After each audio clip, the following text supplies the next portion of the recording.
Hello दोस्तों, स्वागत है आपके YouTube चैनल चैन क्लासेस पे। तो आइए आज हम फिर से एक नए टॉपिक को बात करने वाले हैं जो कि हमारा समास है। एक बहुत ही महत्वपूर्ण गुण। आप अगर चैनल पर नए हैं तो सब्सक्राइब कर दीजिए, शेयर कर दीजिए और एक अवश्य कमेंट अवश्य कीजिए। आइए आज का जो बिंदु है वो समास है। सबसे पहले समास के बारे में पढ़ते हैं कि समास शब्द दो शब्दों सम प्लस आस। समास दो शब्दों सम प्लस आस से बना है। सम का मतलब होता है संक्षिप्त और आस का मतलब होता है कथन।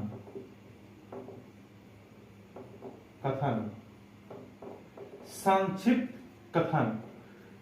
समास का मतलब होता है किसी दो या दो से अधिक शब्दों से बना हुआ जिसका क्या हो, संक्षिप्त कथन हो, समास कहलाता है।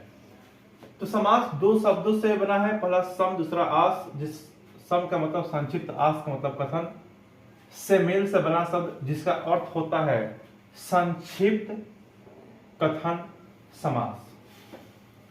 इसकी परिभाषा की बात की जाए, यहां देखिए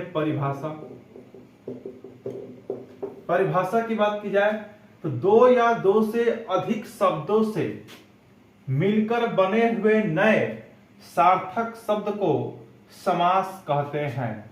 दो या दो से अधिक शब्दों से मिलकर बने हुए नए सार्थक शब्द को समास कहते हैं। एग्जाम्पल के रूप में हम देखेंगे, जैसे यहां पर दिया है चार राहों का समूह। चार राहों का समूह, चार राहों का समूह जिसको कहते हैं चौराहा। चौराहा जो कि दो या दो से अधिक शब्द हैं लेकिन एक नए सार्थक शब्द का निर्माण कर रहे हैं जो है चौराहा, इसको हम बोलते हैं समास। परिभाषा के रूप में जो परिभाषा लिखा गया है उसके बारे में यहां पर टिप्पणी की गई है। एक समास में दूसरा आता है एक समस्त पद आता है, उसी को बोलते हैं समासिक पद। समस्त पद उसी का दूसरा नाम क्या है, समासिक पद। वो क्या होता है कि समास के नियमों से बना शब्द, समास के नियमों से बना शब्द समासिक पद या समस्त पद कहते हैं। जैसे दो या दो से अधिक जो शब्द होते हैं उसके मेल से जो नया सार्थक शब्द बनता है उसे समास कहते हैं, और वही जो समास बनता है उसको हम समस्त पद कहते हैं या समासिक पद कहते हैं। जैसे एक चौराहा यहां पर दिया गया है। समास विग्रह, पुनः इस समास को उसी के पुनः इसको क्या कर देना, बांट देना, मतलब इसका विग्रह कर देना। जैसे समस्त पद के सभी पदों को अलग अलग किए जाने की प्रक्रिया क्या है, समास विग्रह है। करने का मतलब पुनः चौराहों को लिख देना, चार राहों का समूह, इसको तोड़ देना हो, उसको बोलते हैं समास विग्रह। नेक्स्ट टॉपिक है समास के भेद। समास के भेद में आप देखेंगे एक चार प्रकार से माना गया है, समास के भेद को 5 प्रकार से माना गया है और समास के भेद को 6 प्रकार से माना गया है। 4, 5 और 6 यह क्या है, समास के भेद है। और इन 4 को क्या कहते हैं, 5 कैसे है, 6 कैसे है, आइए इनके बारे में जानते हैं। प्रकार क्या होता है, 5 प्रकार क्या होता है और 6 प्रकार क्या होता है। पहला दिया है क्या, पदों की प्रधानता के आधार, पदों की प्रधानता के आधार पर, पदों की प्रधानता के आधार पर ये होते हैं 4 प्रकार, 4 प्रकार के। पहला का दिया है प्रथम पद प्रधान समास, जिसमें आता है हमारा अव्ययीभाव समास। दूसरा है दूसरा पद प्रधान समास, जिसमें तत्पुरुष समास आते हैं, उसमें कर्मधारय और दीर्घ समास ये हमारे आ जाते हैं। दूसरा आता है दोनों को उभय पद बोलते हैं। दोनों को क्या बोलते हैं, उभय पद प्रधान समास, जिसमें आता है द्वंद्व समास, जिसमें आप पढ़ेंगे वो हाइफन और वाला चिन्ह। उभय पद अप्रधान समास, जिसमें बहुव्रीहि समास होता है, जिसमें तीसरा पद प्रधान होता है, न कि पहला होता है, न ही दूसरा होता है, दूसरा पद प्रधान होता है, मतलब अलग अलग कह सकते हैं। मूल, ये दूसरा होता है हमारा मूल रूप से प्रधान। मूल रूप में समास के भेद ये होते हैं 5 प्रकार, एक 4 प्रकार, दूसरा 5 प्रकार। मूल रूप में समास के भेद, पहला होता है हमारा अव्ययीभाव समास। क्या होता है? अव्ययीभाव समास, जो कि यहाँ भी है, प्रथम पद प्रधान समास है। दूसरा दिया क्या? तत्पुरुष समास। तो यहाँ पे तत्पुरुष, यहाँ पर तत्पुरुष में कर्मधारय और द्विगु दिया है। इसमें तत्पुरुष समास में हमारा कर्मधारय भी आ जाएगा, द्विगु समास भी आ जाएगा, द्वंद्व समास भी है बहुव्रीहि समास में। तो 1 2 3 4 और 5 यहाँ पर समानाधिकरण और व्याधिकरण दिया है, तो यहाँ पर अकेला तत्पुरुष आ जाएगा। मतलब कर्म से लेकर अधिकरण कारक तक जो भी कारक होते हैं, कर्म कारक से लेकर अधिकरण कारक तक जितने भी कारक चिन्ह हैं वो आते हैं किसमें? तत्पुरुष समास में। आप इस तरह याद कर सकते हैं कि कर्ता और संबोधन को छुड़ा के, कर्ता और संबोधन को छुड़ा के जितने भी हमारे कारक है वो आते हैं तत्पुरुष समास में।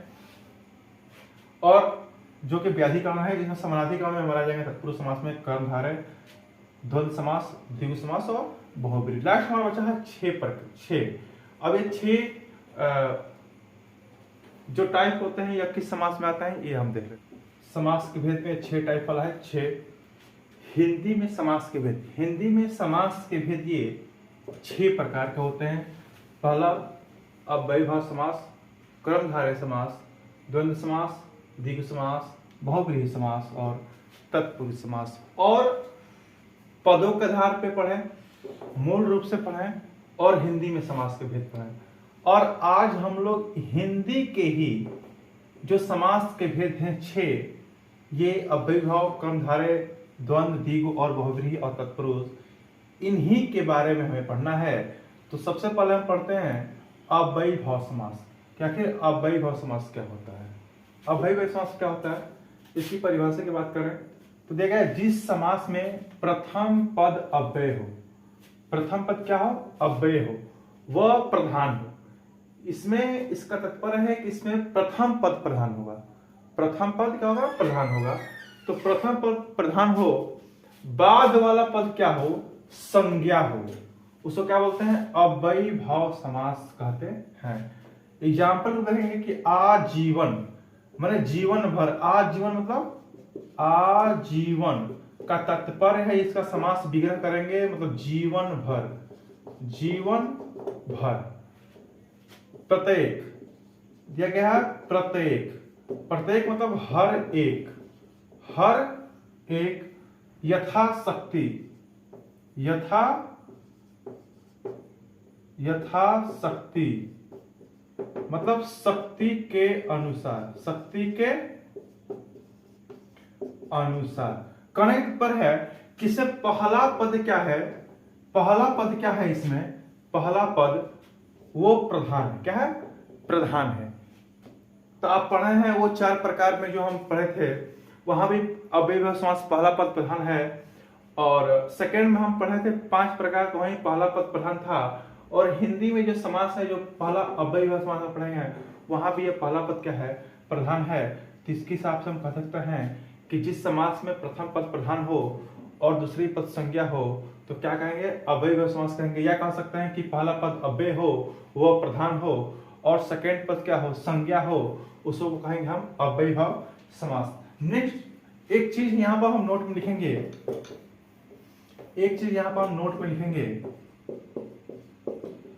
जैसे यहां पर दूसरा पद क्या हो? दूसरा जो है शब्द, दूसरा जो पद संज्ञा हो, अगर संज्ञा एक से अधिक बार आता है, जैसे हाथों हाथ, हाथों हाथ, तो ये हाइफन का जो चिन्ह है, आप जो द्वंद्व समास में पढ़ते हैं इससे ये तात्पर्य नहीं कि द्वंद्व समास है। कभी कभी हम कंफ्यूज होते हैं, कभी कभी असमंजस में पड़ जाते हैं कि ये हाइफन का चिन्ह जो है, ये जो निर्देशक, जो योजक चिन्ह का जो प्रयोग हुआ है बीच में, यह क्या है? द्वंद्व समास में आता है। लेकिन यहाँ पर जैसे ही दोनों संज्ञा हो, दोनों क्या हो? संज्ञा, जैसे रातों रात, रातों रात, इस प्रकार के अगर शब्द हमको मिलते हैं तो यह भी क्या है? कानो कान, कानो कान, इस प्रकार के जो शब्द हैं ये भी आते हैं अव्ययी भाव समास में। क्या आते हैं? अव्ययी भाव समास में। अव्ययी भाव समास में ये याद रखने योग्य बातें हैं, याद रखिएगा। सेकंड आता है हमारा कर्मधारय समास। सेकंड कहता है कर्मधारय समास। जिस समस्त पद में विशेष व विशेषण व विशेष्य या उपमान व उपमेय का योग हो क्रमधारय समास कहलाता है। आप दूसरे परिभाषा के रूप में कह सकते हैं कि जिस समस्त पद में प्रथम पद विशेषण तथा दूसरा पद संज्ञा हो क्रमधारय समास कहलाता है। इसमें मुख्य रूप से पहला पद क्या होगा? विशेषण, और दूसरा पद क्या होगा? संज्ञा। इसमें महाकवि, महा मतलब महान कवि, कवि क्या है? संज्ञा, महान क्या है? विशेषण। महात्मा, आत्मा में महान, महासागर, सागरों में महान। इसमें उपमेय और उपमान की जो बातें की गई हैं यहां से हम देखेंगे चरण कमल। चरण कमल, कमल क्या है? चरण के समान है, चरण कमल। इस प्रकार के जो समस्त पद होते हैं या समासिक पद होते हैं वह कहलाते हैं कर्मधारय समास। नोट में एक चीज बात याद रखिएगा, कभी भी विशेषण शब्दों का दोहराना हो जाए, क्या हो जाए? विशेषण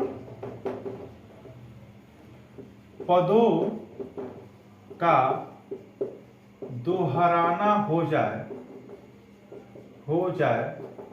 वहां कर्मधारय समास होता है। कर्मधारय समास होता है। जैसे नीला, नीला, नीला नीला दो बार हो गया तो यहां पर क्या हो जाएगा? कर्मधारय समास। काला, काला, काला, काला, लाल, लाल। यहां पर क्या? दो विशेषण शब्दों का क्या हो गया?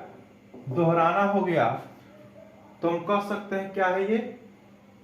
कर्मधारय समास है। तीसरा क्या है? तीसरा पढ़ेंगे द्वंद्व समास। द्वंद्व समास तीसरा क्या है? द्वंद्व समास।